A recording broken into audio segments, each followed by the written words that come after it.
നമസ്കാരം. പത്തനംതിട്ടയിലെ എല്ലാ പ്രവർത്തകർക്കും പൊതുജനങ്ങൾക്കും എല്ലാവർക്കും നമ്മുടെ പരിപാടിയിലേക്ക് സ്വാഗതം. ജനാധിപത്യത്തെക്കുറിച്ച് പ്രതിപക്ഷ നേതാവിനോട് സംസാരിക്കാനാണ് എന്നോട് ആവശ്യപ്പെട്ടിരിക്കുന്നത്. ജനാധിപത്യം പല രീതിയിലുള്ള വെല്ലുവിളികളിലൂടെ കടന്നു പോകുമ്പോൾ അതിനെക്കുറിച്ച് സ്വന്തം കാഴ്ചപ്പാട് എന്താണ്, ഇപ്പോൾ നടന്നുകൊണ്ടിരിക്കുന്നത് എന്താണ്, ഉണ്ടാകേണ്ട വ്യത്യാസം എന്താണ് എന്ന് പ്രതിപക്ഷ നേതാവിന് നമ്മളോട് പറയാൻ കഴിയും എന്ന് എനിക്ക് ഉറപ്പുണ്ട്. അതുകൊണ്ട് ആമുഖങ്ങൾ ആവശ്യമില്ലാത്ത കേരളത്തിന്റെ പ്രതിപക്ഷ നേതാവിലേക്ക് നേരെ ചോദ്യം കൈമാറുകയാണ്. താങ്കളുടെ മനസ്സിലുള്ള ജനാധിപത്യം എന്ന സങ്കല്പം എന്താണ്? എൻ്റെ മനസ്സിൽ ഒരു ജനാധിപത്യ ബോധം ഉണ്ടാകാനുള്ള ഒരു പ്രധാനപ്പെട്ട കാരണം എൻ്റെ ചരിത്ര വായനയാണ്.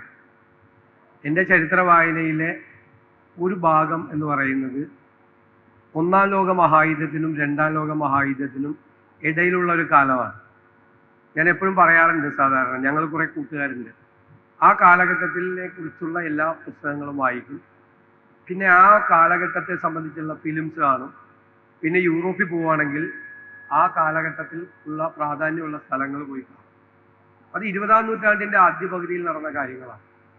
അത് ലോക ചരിത്രത്തിൽ തന്നെ 2 മഹായുദ്ധങ്ങളും ഏകാധിപതികളായ ഭരണാധികാരികൾ, ഹിറ്റ്ലറെ പോലെ, മുസോളിനിയെ പോലെ, സ്റ്റാലിനെ പോലുള്ള ഏകാധിപതികളായ ഭരണാധികാരികൾ, ജനാധിപത്യം കൊല ചെയ്യപ്പെട്ട നാല്, പ്രതിപക്ഷ ശബ്ദം ഇല്ല അടിച്ചമർത്തപ്പെട്ട കാലം, ഗുലാഗുകളിൽ, സൈബീരിയൻ തടവറകളിൽ, കോൺസെൻട്രേഷൻ ക്യാമ്പുകളിൽ മനുഷ്യത്വം മരവിച്ചു നിന്ന സ്ഥലങ്ങൾ, ജനാധിപത്യം എന്നുള്ള വാക്കിന് യാതൊരു പ്രസക്തിയുമില്ലാതിരുന്ന ഒരു കാലഘട്ടത്തെക്കുറിച്ചുള്ള ഭീതിപ്പെടുത്തുന്ന ഒരു അറിവാണ് ജനാധിപത്യത്തിൻ്റെ മഹത്വത്തെക്കുറിച്ച്, അതിൻ്റെ പ്രസക്തിയെക്കുറിച്ച് എന്നിലെ ഒരു പൊതുപ്രവർത്തകന് ബോധമുണ്ടായി തുടങ്ങിയത്. പിന്നീട് ഞാൻ ഗാന്ധിയെയും നെഹ്റുവിനെയും ഒക്കെ വായിക്കുമ്പോൾ, അല്ലെങ്കിൽ പുനർവായനകൾ നടത്തുമ്പോൾ, അവരെത്ര ദീർഘവീക്ഷണത്തോടു കൂടിയാണ് ഈ ജനാധിപത്യം എന്നുള്ള ഒരു മഹിതമായ ഒരു ആശയത്തെ മുന്നോട്ട് വെച്ചിട്ടുണ്ട്. തത്തുല്യപരായ ഭരണാധികാരികൾ, ലോകത്ത് ജനാധിപത്യ പ്രക്രിയയിൽ വിശ്വസിക്കുന്ന ആളുകൾ. അപ്പോൾ ജനാധിപത്യത്തിൻ്റെ ഏറ്റവും വലിയ ഒരു പ്രത്യേകത എന്ന് പറയുന്നത് മറ്റുള്ളവരെ കേൾക്കുക എന്നതാണ്. അപ്പോൾ നെഹ്റു തന്നെ പറഞ്ഞിട്ടുണ്ട്, നിങ്ങളുടെ അഭിപ്രായത്തോട് എനിക്ക് വിയോജിക്കാം, പക്ഷേ എന്നോട് വിയോജിപ്പ് നടത്താനുള്ള നിങ്ങളുടെ അവകാശത്തെ ഞാൻ അതിനെ ബഹുമാനിക്കുന്നു എന്ന് പറയുന്നു. അത് നമ്മുടെ ഭരണഘടനാ അസംബ്ലിയിലെ ചർച്ചകളിലാണെങ്കിലും ഇന്ത്യൻ പാർലമെന്റിൽ നടന്ന ചർച്ചകളിലാണെങ്കിലും ആ കാലഘട്ടത്തിൽ ആ ഒരു ജനാധിപത്യ സ്വഭാവം മുഴങ്ങിയിട്ടുണ്ട്. ഇന്നിപ്പോൾ ഒരു പുതിയ തലമുറ എന്നെ ഭയപ്പെടുത്തുന്നത്, അവർ പറയുകയാണ് ഇവിടെ ജനാധിപത്യം ഒന്നും വേണ്ട, ഇവിടെ പട്ടാള ഭരണം മതി. അത് അവർക്ക് കഴിഞ്ഞ കാലത്തെക്കുറിച്ച് അറിവില്ലായ്മ കൊണ്ട്, 1. 2, നമ്മുടെയൊക്കെ കുഴപ്പമുണ്ട്. ഞാൻ ഉൾപ്പെടുന്ന രാഷ്ട്രീയ പ്രവർത്തകരുടെ ഒരു പ്രശ്നമുണ്ട്. കാരണം ആ ജനാധിപത്യത്തിൻ്റെ സവിശേഷതകൾ എന്താണ് എന്ന് ഈ തലമുറയെയും വരാനിരിക്കുന്ന തലമുറയെയും നമ്മൾ ബോധ്യപ്പെടുത്തുന്നില്ല. ഇതിൻ്റെ ഒരു അപകടമുണ്ട്. അപകടം എന്താണ്? അപകടം അരാഷ്ട്രീയവാദം വളർത്തുന്നത്. അപ്പൊളിറ്റിക്കലായിട്ടുള്ള ഒരു സൊസൈറ്റി നമ്മുടെ സമൂഹത്തിൽ ഉണ്ടാകുന്നത് അപകടകരമാണ്. അത് തീവ്രവാദത്തിലേക്ക് പോവാം, ഏത് തരത്തിലുള്ള തീവ്രവാദത്തിൽ അത് പോവാം, അത് രാജ്യദ്രോഹ കാര്യങ്ങളിലേക്ക് പോകാം, ആരോടും കമ്മിറ്റ്മെന്റ് ഇല്ലാത്ത ഒരവസ്ഥയിലേക്ക് പോവാം. അപ്പോൾ അപ്പൊളിറ്റിക്കൽ ആകാതെ ജനാധിപത്യ വിശ്വാസികളായി തലമുറയെയും വരാനിരിക്കുന്ന തലമുറകളെയും നിലനിർത്തേണ്ട ബാധ്യത എന്ന് പറയുന്നത് മുഖ്യമായും രാഷ്ട്രീയ പ്രവർത്തകർക്കും ഭരണകൂടങ്ങൾക്കും തന്നെയാണ്. താങ്കൾ അതിനെ വളരെ ശരിയായി തിരിച്ചറിഞ്ഞു എന്ന് എനിക്ക് തോന്നുന്നു. അതായത് ജനാധിപത്യം നേരിടുന്ന ഏറ്റവും വലിയ വെല്ലുവിളി അതിൽ ആളുകൾക്ക്, പുതിയ തലമുറയ്ക്ക് വിശ്വാസം ഇല്ലാതാവുന്നതാണ്. അതിൽ തിരുത്തേണ്ടത് അവരല്ല, ജനാധിപത്യമാണ്, ജനാധിപത്യം നയിക്കുന്നവരാണ് എന്ന് പറയുന്നത്. ഇപ്പൊ കേരളത്തിലെ കോണ്ടെക്സ്റ്റ് എടുത്താൽ ഇന്ന് നമുക്ക് തന്നിരിക്കുന്ന ചോദ്യം ജനത്തെ മറക്കുന്നുണ്ടോ ജനാധിപത്യം എന്നതാണല്ലോ. കേരളത്തിലെ സാഹചര്യത്തിൽ ജനത്തെ മറക്കുന്നത് ആരാണ് ജനാധിപത്യത്തിൽ?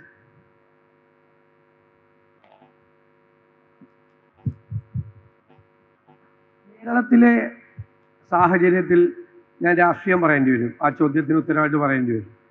ജനങ്ങളെ മറക്കുന്നത് ഭരണകൂടമാണ്. കാരണം വളരെ ക്രിയാത്മകമായ ഒരു പ്രതിപക്ഷമാണ് കേരളത്തിലുള്ളത്. ഞങ്ങൾ ഒരു കാര്യം നോ എന്ന് പറയുന്നുണ്ടെങ്കിൽ അത് ആധികാരികമായിട്ടാണ് നോ എന്ന് പറയാറ്. ഞങ്ങൾ വിശദമായ പഠനങ്ങൾക്ക് ശേഷം, ശരിക്ക് നല്ല ഗവേഷണത്തിന് ശേഷം മാത്രമാണ് ഞങ്ങൾ സംസാരിക്കാറുള്ളത്. ഞങ്ങൾ നോ എന്ന് പറയണമെങ്കിൽ അതിന് 10 കാര്യങ്ങളുണ്ടാവും. ആ 10 കാര്യങ്ങൾ വിശദമായി പറഞ്ഞ് ഞങ്ങൾക്ക് ബോധ്യം വന്ന് ഒരു പൊതുസമൂഹത്തിനെ ബോധ്യപ്പെടുത്തിയിട്ടാണ് ഞങ്ങൾ പറയാറുള്ളത്. ഭരണകൂടം അങ്ങനെയല്ല. ഭരണകൂടം പ്രത്യേകിച്ച് ഈ തുടർ ഭരണം കൂടി കിട്ടിക്കഴിഞ്ഞപ്പോൾ ഭരണകൂടത്തിന്റെ സ്വഭാവം മാറി, ജനങ്ങളെ മറക്കാൻ തുടങ്ങി. നമ്മൾ അഹങ്കാരം എന്ന് പറയും, ഞാൻ ആ വാക്ക് ഉപയോഗിക്കുന്നില്ല. ജനങ്ങളെ വിസ്മരിച്ചുകൊണ്ട് അതൊന്നുമല്ല, അതല്ലാതെയും അധികാരം എന്ന് പറയുന്നത് നമുക്ക് സ്വായത്തമാണ്. തുടർച്ചയായി അധികാരത്തിലിരിക്കുമ്പോൾ ഉണ്ടാകുന്ന ചില ബോധ്യങ്ങളുണ്ട് ചിലർക്ക്. ആ ബോധ്യങ്ങളാണ് ജനാധിപത്യത്തെ മറക്കുക എന്നതിനർത്ഥം ജനങ്ങളെ മറക്കുക എന്നത് തന്നെയാണ്. അപ്പം നമ്മൾ ഏറ്റവും പാർശ്വവൽക്കരിക്കപ്പെട്ടവരുടെ, ഏറ്റവും സങ്കടങ്ങൾ അനുഭവിക്കുന്നവരുടെ, പ്രയാസം അനുഭവിക്കുന്നവരുടെ ദുഃഖങ്ങൾ കാണുക എന്നതും ജനാധിപത്യത്തിൻ്റെ ഒരു വലിയ ഭാഗമാണ്. അപ്പോൾ ആരെങ്കിലും സമരം ചെയ്താൽ അത് എനിക്കെതിരായി നടക്കുന്ന സമരമാണ്, എന്നെ അധികാരത്തിൽ നിന്ന് ഇറക്കാൻ വേണ്ടി നടത്തുന്ന സമരമാണ്, എന്നെ ദുഷിപ്പിക്കാൻ വേണ്ടി നടത്തുന്ന സമരമാണ്. അതിൻ്റെ പുറകിലൊരു രാഷ്ട്രീയമായ ഗൂഢാലോചനയുണ്ട് എന്നൊക്കെ ഞാൻ വിചാരിക്കാൻ തുടങ്ങിയാലോ. ഞാനെന്ന് പറഞ്ഞാൽ അധികാരത്തിലിരിക്കുന്ന ഒരാൾ വിചാരിക്കാൻ തുടങ്ങിയാലോ. പിന്നെ ഇപ്പോൾ ഒരു പുതിയ സ്വഭാവമുണ്ട്, അത് ശ്രദ്ധിച്ചിട്ടില്ലേ? നമ്മൾ ഇപ്പോൾ ദേശീയ തലത്തിൽ ഭരണകൂടത്തെ വിമർശിച്ചാൽ ദേശദ്രോഹികളായി മുദ്രകുത്തപ്പെടും. സംസ്ഥാന ഗവൺമെന്റിനെ വിമർശിച്ചാൽ വികസന വിരോധി, അത് അതിൻ്റെ മറ്റതിൻ്റെ വേറൊരു ഫോർമാറ്റാണ്. ദേശദ്രോഹി എന്ന് വിളിക്കാൻ കേരളത്തിൽ പറ്റാത്തതുകൊണ്ടാണ്. അവിടെ ദേശീയ ഗവൺമെന്റിനെ വിമർശിച്ചാൽ ദേശദ്രോഹിയെ, ഇവിടെ സംസ്ഥാന ഗവൺമെന്റിനെ വിമർശിച്ചാൽ വലിയ താമസം ഇല്ലാതെ സംസ്ഥാന ദ്രോഹി എന്ന് വിളിക്കും. ഇപ്പൊ തൽക്കാലം വികസന വിരുദ്ധരെന്ന് വിളിക്കാം. ഇപ്പൊ വികസന വിരുദ്ധരെന്നാണ് ഇപ്പൊ വിളിക്കുന്നത്. ഞാൻ ഒറ്റ ഉദാഹരണം, ഈ എന്ത് കാര്യം കേരളത്തിൽ നടപ്പാക്കുക ഏത് ഗവൺമെന്റിൽ, ഞാൻ വിചാരിക്കുന്നത് അങ്ങനെ. പക്ഷേ ഒരു പ്രോജക്റ്റ് ചെയ്യുന്നതിന് മുമ്പ് 1, 2, 3, 4, 5 എന്ന് അത് നടപ്പാക്കുന്ന ആൾ ജനങ്ങളോട് പറയണം, ക്ലാരിറ്റിയോടുകൂടി പറയണം. എന്നിട്ട് പറയണം നിങ്ങളുടെ സംശയങ്ങൾ ചോദിക്കും, അവരുടെ സംശയങ്ങൾക്ക് ക്ലാരിറ്റിയോടുകൂടി മറുപടി പറയണം. എന്നിട്ട് നല്ല ചോദ്യങ്ങൾ വരുമ്പോൾ പറയാം ശരിയാണ്, അത് കറക്റ്റ് ചെയ്യപ്പെടേണ്ട ഒരു കാര്യമാണ്, ഞങ്ങളത് പരിശോധിക്കാം, ഞങ്ങളത് കറക്റ്റ് ചെയ്യാം, ഇങ്ങനൊരു പ്രശ്നം ഞങ്ങളുടെ ശ്രദ്ധയിൽപ്പെട്ടില്ല എന്നൊരു ഭരണാധികാരിയോ ഒരു ഗവൺമെൻറ്റോ പറഞ്ഞാൽ നമ്മൾ എവിടെ എത്തി നിൽക്കും? എന്തുമാത്രം അഭിപ്രായങ്ങൾ വരും. ഇത് ആരുടെയും അഭിപ്രായം പറയും. ഇപ്പോൾ കേരളിൻ്റെ ഉദാഹരണം, ഞങ്ങൾ എന്താ ചെയ്തത്? ഞങ്ങൾ കേരയിൽ വന്നപ്പോൾ പ്രതിപക്ഷം അതിനെ എതിർത്തില്ല. ഞങ്ങളൊരു കമ്മിറ്റി വെച്ചു, ആ കമ്മിറ്റി ഇൻട്രാക്ഷൻസ് നടത്തി എക്സ്പേർട്ടുകളുമായി കേരളത്തിൻ്റെ വിവിധ ഭാഗങ്ങളിൽ സിറ്റിംഗ് വെച്ചു. എന്നിട്ട് ആളുകളുടെ അഭിപ്രായങ്ങൾ തേടി, എന്നിട്ട് ഞങ്ങളൊരു റിപ്പോർട്ട് കൊണ്ടുവന്നു. ഞാൻ പറഞ്ഞ ആ റിപ്പോർട്ട് എല്ലാ പാർട്ടികളും ഒന്നും കൂടി ഡിസ്കസ് ചെയ്യാൻ പോകും. എല്ലാ പാർട്ടികളും ഒന്ന് ആഭ്യന്തരമായി ചർച്ച ചെയ്തു. പിന്നെ ഞങ്ങൾ വീണ്ടും UDF-ൽ ചർച്ച ചെയ്തു. എന്നിട്ടാണ് ഞങ്ങളൊരു തീരുമാനത്തിൽ ഞങ്ങൾ എത്തിയത്.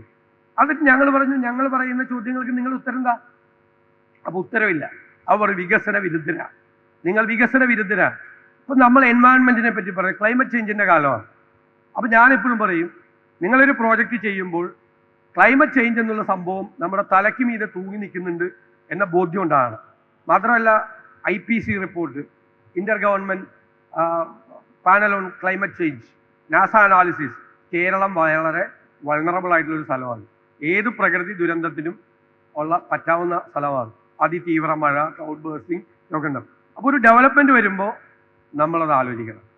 പിന്നെ ഇപ്പോഴത്തെ കാലത്ത് ഡെവലപ്മെൻറ്റ് റെഫ്യൂജീസ് എന്ന് പറയുന്ന ഒരു സംഭവം ഇപ്പോൾ വിഴിഞ്ഞത്തുണ്ടായേ. ഏത് ഡെവലപ്മെൻറ്റ് വരുമ്പോഴും കുറച്ച് ആളുകൾ അഭയാർത്ഥികളാവും, അല്ലെങ്കിൽ ഇരകളാവും, വികസനത്തിൻ്റെ ഇരകൾ. അപ്പം നമ്മൾ ആ വികസനം നമ്മൾ കൊട്ടിഘോഷിക്കുമ്പോൾ തന്നെ ആ വികസനം ഡിസ്പ്ലേസ് ചെയ്യുന്ന കുറേ ആളുകളുണ്ട്. ചിലപ്പോൾ ചില സ്ഥലത്ത് നിന്ന് എവിക്ട് ചെയ്യപ്പെടും, അല്ലെങ്കിൽ ഡിസ്പ്ലേസ് ചെയ്യപ്പെടും, അല്ലെങ്കിൽ വല്ലാത്ത സ്ഥിതിയിലേക്ക് മാറുന്ന ആളുകൾ. അപ്പം ജനാധിപത്യം എന്ന് പറയുന്നത് നമ്മളൊരു വികസന പ്രവർത്തനം നടത്തുമ്പോൾ വികസനം കൊട്ടിഘോഷിക്കുന്നതോടൊപ്പം തന്നെ അതിനിരകളായി മാറുന്ന ആളുകളെ കൂടി ചേർത്ത് നിർത്തുമ്പോഴാണ് ജനാധിപത്യം അർത്ഥപൂർണമാണ്. ഇപ്പോൾ ഭരണകൂടത്തെ അത് ഓർമ്മിപ്പിക്കുക എന്നത് പ്രതിപക്ഷത്തിൻ്റെ ഒരു ദൗത്യം കൂടിയാണ്.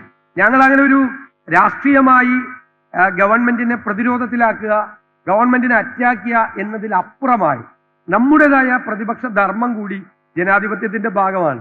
ജനാധിപത്യത്തിൽ പ്രതിപക്ഷത്തിന് വലിയ പ്രസക്തിയുണ്ട്. എല്ലാത്തിനെയും എതിർക്കുക എന്നുള്ളതല്ല, നല്ല കാര്യങ്ങൾ നടന്നാൽ നമ്മൾ ആ ഒരു ധർമ്മം, അതും ജനാധിപത്യത്തിൽ വലിയ ഇതാണ്. ആ ഡിബേറ്റ്, ജനാധിപത്യം എന്ന് പറയുന്നത് ഡിബേറ്റാണ്, ഡിസ്കോസാണ്, ഭയങ്കര ചർച്ചകളാണ്. എന്നിട്ട് ആ ചർച്ചകളിൽ നിന്നുള്ളൊരു ഔട്ട്കമാണ്. ശരിക്കും ആ ഡിബേറ്റും ഡിസ്കോസും ജനാധിപത്യത്തിൽ നടക്കുമ്പോൾ ജനാധിപത്യത്തിന് അപ്പോൾ ആളുകൾ വിചാരിക്കുകയാണ് അവർ തമ്മിൽ സംസാരിക്കും, അവർ തമ്മിൽ ചർച്ച ചെയ്യുന്നു, രൂക്ഷമായ വാദപ്രതിവാദങ്ങൾ നടക്കുന്നു. ഞങ്ങളിപ്പോൾ പ്രതിപക്ഷത്തായി ഇപ്പോൾ ആയതിനു ശേഷം ഞങ്ങൾ അസംബ്ലി അങ്ങനെ ആക്കാൻ പരമാവധി ശ്രമിക്കും. പരമാവധി രാഷ്ട്രീയമൊക്കെ പറയും, പക്ഷെ രാഷ്ട്രീയത്തിനപ്പുറം കണ്ടന്റ്, സബ്ജക്റ്റ് റിസർച്ച് ഓറിയന്റഡ് ആക്കുക. എന്നിട്ട് നമ്മുടെ വാദം നമുക്ക് സമർത്ഥിക്കാൻ വേണ്ടിയിട്ടുള്ള സമർത്ഥമായ വാദങ്ങൾ കൊണ്ടുവരിക.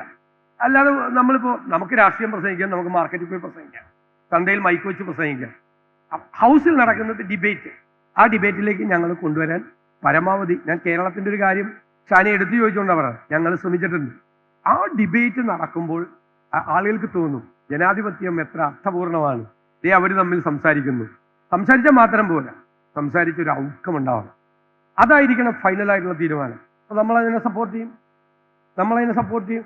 നമ്മുടെ ഭാഗത്തു നിന്ന് വരുന്ന ക്രിയേറ്റീവായ സജഷൻസ് കൂടി അക്സെപ്റ്റ് ചെയ്തു അത് തീരുമാനിച്ചാൽ നമ്മൾ അതിലേക്ക് പോകണം. നമ്മൾ ആ നിലയിലേക്ക് രാഷ്ട്രീയ നേതൃത്വങ്ങളും ഭരണകൂടങ്ങൾ ഉയരണം, പ്രതിപക്ഷവും ഉയരണം. ഒരു സംശയം വേണ്ട. പ്രതിപക്ഷം മോശമാണെങ്കിൽ അതിൻ്റെ ഒരു ഇത് പോയി, പോയി, ഗ്രേസ് പോയി. പ്രതിപക്ഷം അതനുസരിച്ച് ഉയരുകയും ധാരണകളിൽ എത്തിച്ചേരുകയും ചെയ്യും. പൊതുവായ താല്പര്യം, ജനാധിപത്യത്തിൻ്റെ പൊതുവായ താല്പര്യം ജനങ്ങളുടെ അവകാശങ്ങളുടെ സംരക്ഷണമാണ് എന്നുള്ളൊരു വിശാലമായ അർത്ഥത്തിൽ വേണം നമ്മൾ നോക്കിക്കാണാൻ. ചർച്ചയുടെ തുടക്കത്തിൽ ഇപ്പോൾ ജനാധിപത്യത്തെ കുറിച്ചാണ് നമ്മൾ സംസാരിക്കുന്നത് എന്നുള്ളത് കൊണ്ട് നമ്മുടെ ചർച്ചയിൽ ആലോചിച്ചിരിക്കുന്ന ഒരു ജനാധിപത്യ രീതിയെക്കുറിച്ച് ആദ്യമേ ഞാൻ നിങ്ങളോട് പറയാൻ മറന്നുപോയി. ഇത് ഞാൻ പ്രതിപക്ഷ നേതാവിനോട് ചോദ്യങ്ങൾ ചോദിക്കുന്ന ഒരു സെഷൻ മാത്രമല്ല, ഈ ചർച്ചയിലും ജനാധിപത്യം ഉറപ്പായും ഉണ്ട്. നിങ്ങൾക്കും ചോദ്യങ്ങൾ ചോദിക്കാനുള്ള അവസരം ഉണ്ടാകും. അതുകൊണ്ട് നിങ്ങളുടെ ചോദ്യങ്ങളുമായി അല്ലെങ്കിൽ അഭിപ്രായങ്ങളുമായി, ജനാധിപത്യത്തെക്കുറിച്ച് നിങ്ങൾക്ക് പറയാനുള്ള കാര്യങ്ങളുമായി തയ്യാറായിരിക്കുക. നേരത്തെ നമ്മൾ പറഞ്ഞത് ജനാധിപത്യത്തിൽ എല്ലാവരെയും കേൾക്കണം എന്നുള്ളതാണ്. സർക്കാർ അല്ലെങ്കിൽ ഇപ്പോൾ കേരളത്തിലെ രാഷ്ട്രീയത്തിൽ അങ്ങനെയല്ല. ജനാധിപത്യത്തിൽ ഇടയ്ക്കിടയ്ക്ക് ജനത്തെ മറക്കുന്നുണ്ടെന്ന് പറഞ്ഞു. അപ്പോ തുടർ ഭരണം കിട്ടിയ ഒരു സർക്കാരാണ്, വീണ്ടും ജയിച്ച സർക്കാർ. സർക്കാരിന്റെ ഏറ്റവും വലിയ പ്രതിരോധം അതാണ്. പ്രതിപക്ഷത്തിന് വീണ്ടും അധികാരത്തിലെത്താത്തത് കൊണ്ടുള്ള പൊതിക്കറിവ് മാത്രമാണ് ഞങ്ങളോടുള്ള വിമർശനം എന്ന്. ഉദാഹരണങ്ങൾ പറയാൻ പറ്റുമോ? ഈ സർക്കാർ എവിടെയൊക്കെ ജനാധിപത്യത്തെ മറന്നിട്ടുണ്ട്? നമ്മുടെ സംസ്ഥാന സർക്കാർ. ഇതെല്ലാം നമ്മൾ ഒരു ഗവൺമെന്റിനെ വിമർശിക്കുമ്പോൾ അത് അധികാരത്തിൽ വരാത്തത് കൊണ്ടുള്ള കൊതിക്കരുവാണെന്ന് പറയുന്നത് നേരത്തെ പറഞ്ഞതുപോലത്തെ ഒരു പരിഹാസമാണ്. അതൊക്കെ ആവാം, ഇതിനകത്ത് അതൊക്കെ ആവാം. അങ്ങനെ ഞങ്ങളെപ്പറ്റി അങ്ങനെ പറയാൻ പാടില്ല എന്നൊന്നും പറയാൻ പാടില്ല. അപ്പൊ അതിനുള്ള ചുട്ട മറുപടി നമ്മൾ കൊടുക്കുമായിരുന്നു. അതാണ് രസം. അതിനകത്തൊരു രസകരമായ ഭാഗം കൂടിയുണ്ട്. ഈ ചോദ്യങ്ങൾ, അതിന്റെ ഉത്തരങ്ങൾ എല്ലാം രസമുണ്ട്. എവിടെയാണ് മറക്കുന്നത് എന്ന് ചോദിച്ചാൽ ഞാൻ പറയാം, രാഷ്ട്രീയമാണ് വീണ്ടും. കേരളം ഭരിക്കുന്നത് CPM നേതൃത്വത്തിലുള്ള ഇടതുപക്ഷ ഭരണകൂടം ആണെന്നാണ്. ഇടതുപക്ഷം എന്ന് പറയുന്ന ഒരു സംഭവം ഉണ്ടല്ലോ. ഇപ്പോൾ കേരളത്തിന്റെ സെന്റർ തന്നെ ലെഫ്റ്റാണ്. എന്നെ വലതുപക്ഷം എന്ന് വിളിച്ച് ഞാൻ സമ്മതിക്കും. ഞാൻ വലതുപക്ഷമല്ല, UDF വലതുപക്ഷമല്ല, കോൺഗ്രസ് പ്രസ്ഥാനം വലതുപക്ഷമല്ല. ആ അർത്ഥത്തിൽ അല്ല. ഞങ്ങൾ വളരെ പ്രോഗ്രസീവായിട്ടുള്ള തിങ്കിങ്ങുള്ള ആ പ്രസ്ഥാനമാണ്. സ്വാതന്ത്ര്യ സമരകാലം മുതൽ ഇവരെക്കാളൊക്കെ പ്രോഗ്രസീവായി തിങ്ക് ചെയ്യുന്ന പ്രസ്ഥാനം. കമ്മ്യൂണിസ്റ്റ് പാർട്ടികളുടെയൊക്കെ ഒരു വർഗ സമരത്തെക്കുറിച്ച്, സമര ചരിത്രത്തെക്കുറിച്ച് ഒക്കെയാണല്ലോ പറയുന്നത്. ചിക്കാഗോയിലെ തെരുവീതികളിൽ നടന്ന ആ സമരം, ചൈനീസ് വിപ്ലവം, റഷ്യൻ വിപ്ലവം, ഇതിനെക്കുറിച്ചൊക്കെയാണല്ലോ പറയുന്നത്. വെച്ചാൽ ആശാ വർക്കർമാരുടെ സമരം തിരുവനന്തപുരത്ത് നടക്കുകയാണ്. എത്രയോ ദിവസമായി നടക്കുക. ആ സമരത്തെ കുറിച്ച് മന്ത്രിമാർ പറഞ്ഞ കമന്റുകളുണ്ട്. കേരളത്തിൽ ആദ്യം നടക്കുന്ന സമരമാണോ ആശാ വർക്കർമാർ? നമ്മൾ ആ സമരത്തിന് ഒരു പ്രത്യേകതയുണ്ട്. കേരളത്തിൽ ഏറ്റവും കൂടുതൽ ജോലി ചെയ്യുന്ന സ്ത്രീകളാണ്. 12-14 മണിക്കൂർ ജോലി ചെയ്യുന്ന സ്ത്രീകൾ അവരുടെ ഒരു വേതന വർധനവിന് വേണ്ടി, വേതനം പോലും മര്യാദയ്ക്ക് കിട്ടുന്നില്ല, ഒരു ഓണറേറിയം 7000 രൂപ ശമ്പളത്തിൽ ഡെയിലി 12-14 മണി ഹോളിഡേ പോലും വിശ്രമമില്ലാതെ ജോലി ചെയ്യുന്ന സ്ത്രീകൾ, ഞങ്ങൾക്കൊരു ന്യായമായ ശമ്പളം വേണം, വർധനവ് വേണം എന്ന് പറഞ്ഞ് സമരം ചെയ്യുമ്പോൾ അവരോട് പറഞ്ഞ ഭാഷ എന്താ? ആ സമരത്തോട് യോജിക്കാതിരിക്കാം. അവരോട് പറഞ്ഞ ഒരു അധികാരത്തിന്റെ ഹുങ്ക് നിറഞ്ഞൊരു ഭാഷയുണ്ട്. പാട്ടപ്പിരിവുക, സമരത്തിന് ആളില്ല, വെറുതെ വന്നിരിക്കുകയാണ്, എന്നിട്ട് പോകാൻ പാടില്ലേ, ഇത് എന്തിന്റെ സമരമാണ്, ആർക്കെതിരെ വേണ്ടിയിട്ടുള്ള സമരമാണ്? ഞാൻ പറയുന്നില്ല, ഉപയോഗിച്ച ഭാഷ. മന്ത്രിമാർ, വനിതാ മന്ത്രിമാർ ഉൾപ്പെടെ ഈ സ്ത്രീകളോട് അപമര്യാദയായി പെരുമാറി. എന്തിനാ ഗവൺമെന്റ് പറയുന്നത്? ഗവൺമെന്റ് സമരം ആരെങ്കിലും ചെയ്തപ്പോൾ ഇതേ സമരം കർണാടകത്തിൽ നടത്തി, ഫ്രീഡം സ്ക്വയറിൽ നടത്തി, ഫ്രീഡം പാർക്കിൽ നടത്തി. 5ാമത്തെ ദിവസം കർണാടക മുഖ്യമന്ത്രി അവരെ ചർച്ചയ്ക്ക് വിളിച്ചു. എന്നിട്ട് 7,000 രൂപ 6,000 രൂപയൊക്കെ ഉണ്ടായിരുന്ന ഓണറേറിയം 10,000 രൂപയാക്കി വർദ്ധിപ്പിച്ചു. എന്നിട്ട് ഒരു ഇത് ഒന്നാം ഘട്ടമാണ്, ബാക്കി പിന്നീട് കൂടി ആലോചിക്കാം.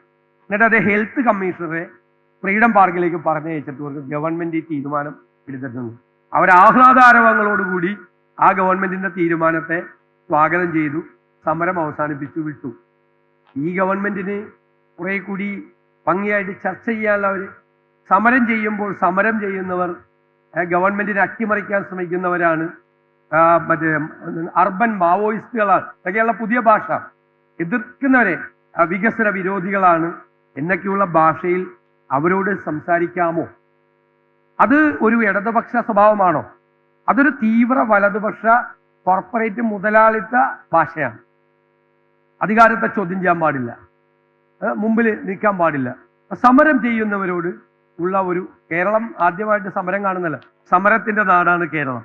ആ കേരളത്തിൽ, സമരത്തിന്റെ നാടായ കേരളത്തിൽ കുറെ സ്ത്രീകൾ അവരുടെ ന്യായമായ അവകാശം, ഇവരൊക്കെ തന്നെ പറഞ്ഞിട്ടുണ്ട്, ന്യായമാണ് ആവശ്യം, ന്യായമായ ആവശ്യത്തിന് സമരം ചെയ്യാൻ പാടില്ല. അപ്പൊ അതൊരു ഒരൊറ്റ ഇൻസിഡന്റ് ആണ് ഞാൻ പറഞ്ഞത്, ഒറ്റ ഇൻസിഡന്റ്. അതാണ് ആറ്റിറ്റ്യൂഡ്. പക്ഷെ അത് ആ തുടർ ഭരണം കിട്ടിക്കഴിഞ്ഞപ്പോൾ ഉണ്ടായ മാറ്റമാണ്, അധികാരം ഉണ്ടാക്കിയ ആ മാറ്റമാണ്. അത് എന്നത്തേക്കും ഞങ്ങൾക്ക് അധികാരം തന്നിരിക്കുകയാണെന്ന്. അതാണ് ജനാധിപത്യത്തിലെ ഏറ്റവും വലിയൊരു ഡിഫക്റ്റ്.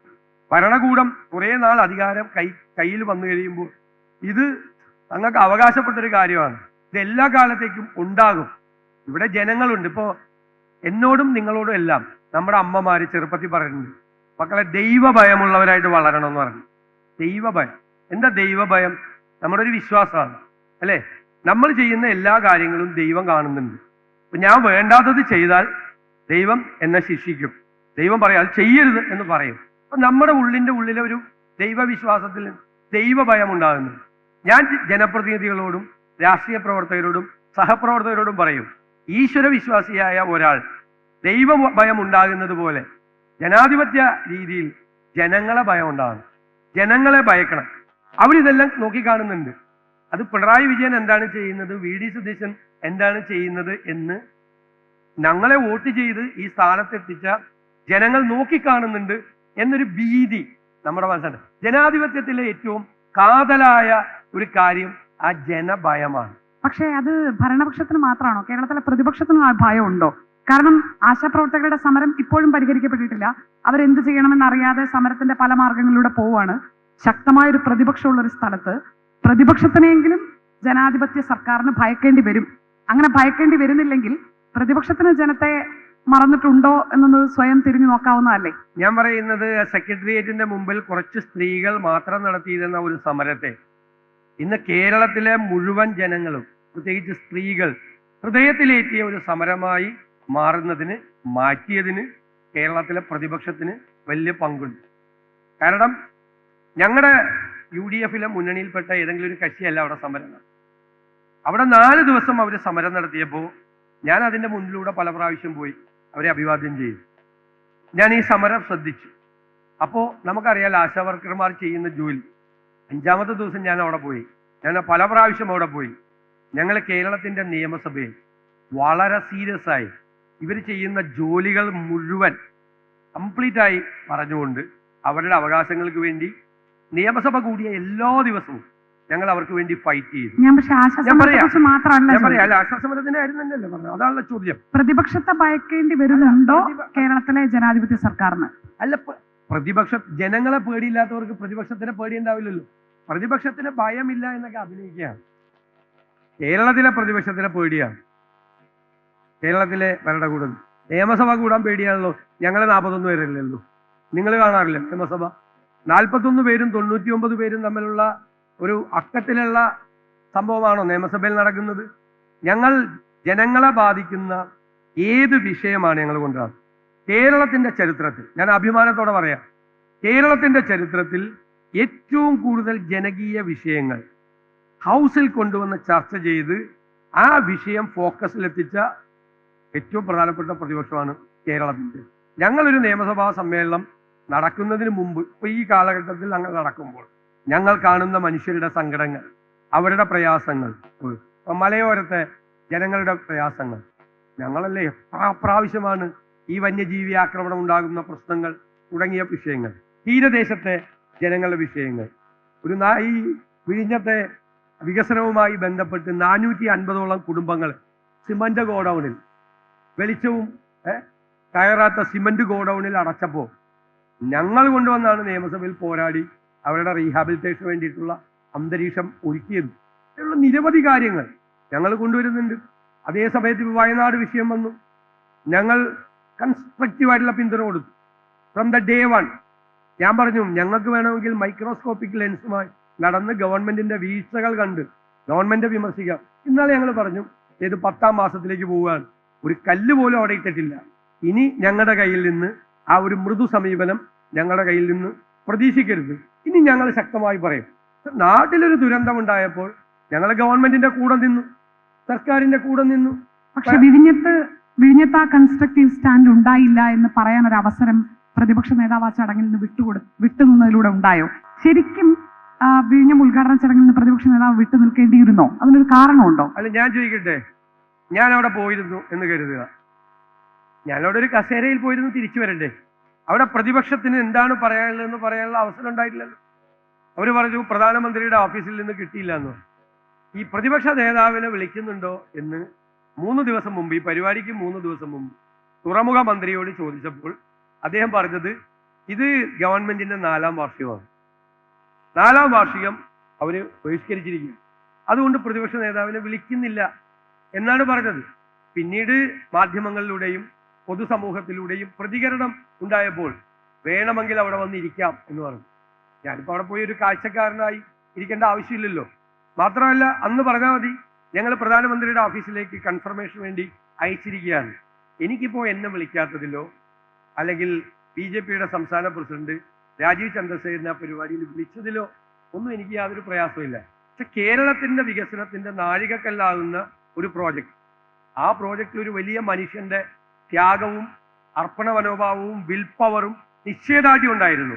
ആ ഒരു മനുഷ്യന്റെ പേര് പോലും ആ സ്റ്റേജിൽ പറഞ്ഞില്ല എന്ന് പറയുന്നത് നന്ദികേടാണ്, നീതികേടാണ്. അത് കേരളത്തിലെ ജനങ്ങൾ കാണുന്നുണ്ട്.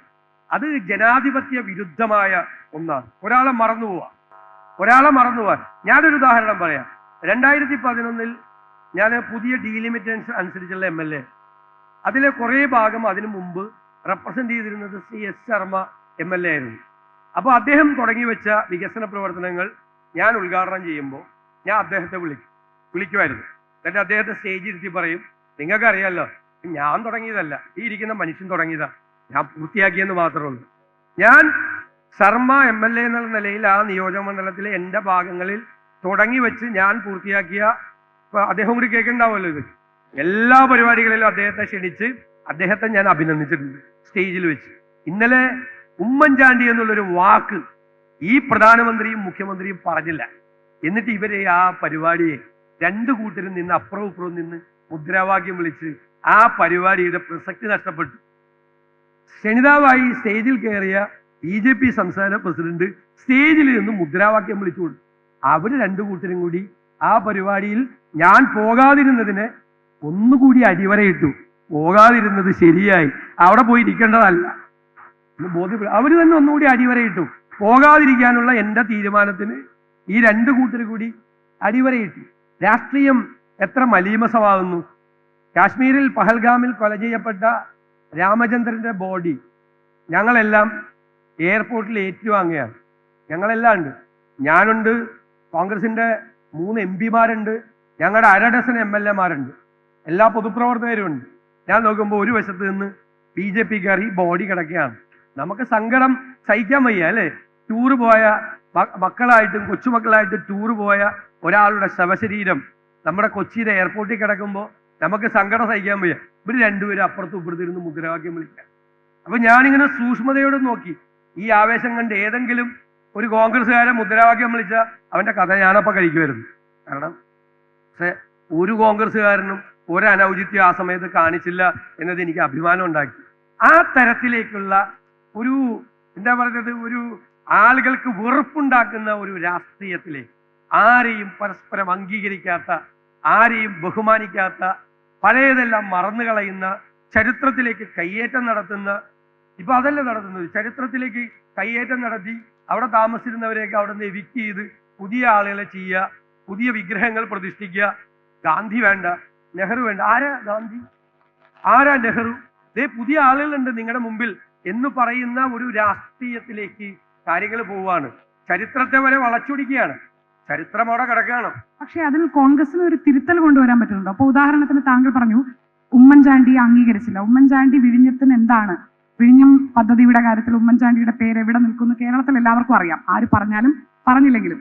അതേപോലെ തന്നെ അംഗീകരിക്കുക എന്ന് പറഞ്ഞാൽ പരസ്പരം അംഗീകരിക്കല്ലേ. പിണറായി വിജയന് വിഴിഞ്ഞം പദ്ധതിയുടെ കാര്യത്തിലുള്ള പങ്ക് പ്രതിപക്ഷം അംഗീകരിക്കുന്നുണ്ടോ? അംഗീകരിക്കാൻ തയ്യാറാണ്. ഞങ്ങൾ പറഞ്ഞല്ലോ, ഈ കപ്പലെടുത്തപ്പോ എന്നെ വിളിച്ചിരുന്നു.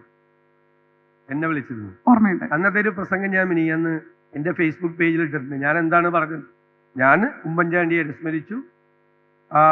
6000 കോടി രൂപയുടെ റിയൽ എസ്റ്റേറ്റ് ഇടപാടാണെന്ന് പിണറായി വിജയൻ ഉമ്മൻചാണ്ടിക്കെതിരായിട്ട് ആക്ഷേപം ഉന്നയിച്ചു.